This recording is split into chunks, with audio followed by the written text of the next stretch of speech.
রনি, আমি কিন্তু বেশ অবাক হয়ে যাচ্ছি, তুমি চুপ করে দাঁড়িয়ে আছো।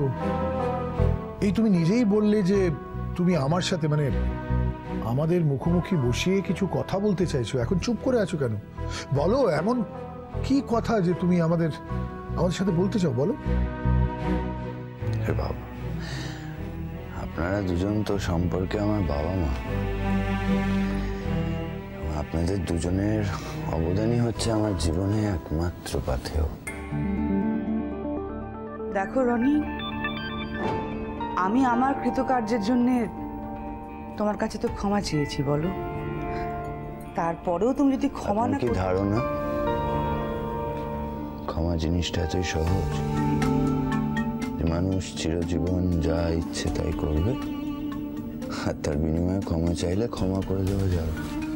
দেখো রনি, তোমাকে আমি আগেও বলেছি, আবারও মনে করে দিচ্ছি, ওই মহিলা মানে তোমার মা তোমার সাথে যা যা করেছে সেটা আমি জানতামই না।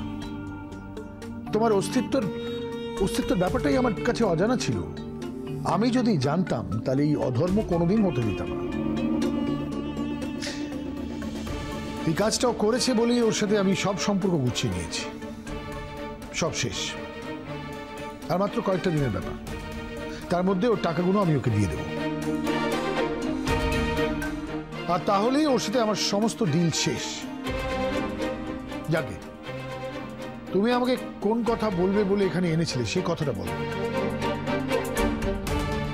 আমি জানি তুমি আমাকে টাকার কথা বলবে, কিন্তু বিশ্বাস করো রনি, বিশ্বাস করো, আমি অন্তত তোমাকে আমি মিথ্যে কথা বলবো না। আমার কাছে অতগুলো টাকা নেই, তবে আমি কথা দিচ্ছি আমি তোমাকেও টাকা দেব, কিন্তু আমি একটু সুস্থ হইনি, একটু কাজে ফিরি, একটু কাজটা করি, আমি তোমার টাকা ঠিক সময় মতো দিয়ে দেবো তোমাকে।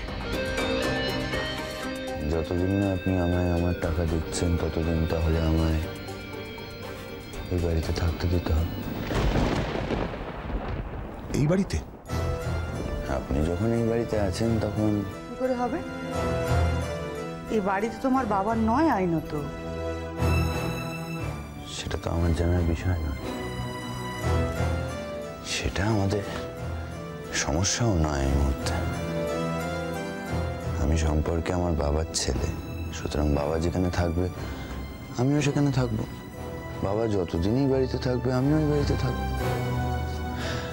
বাবা যখন এই বাড়ি থেকে চলে যাবেন তখন না হয় আমি বাবার সাথে চলে যাব। জিজ্ঞেস করো তোমার বাবাকে, সেই ক্ষমতা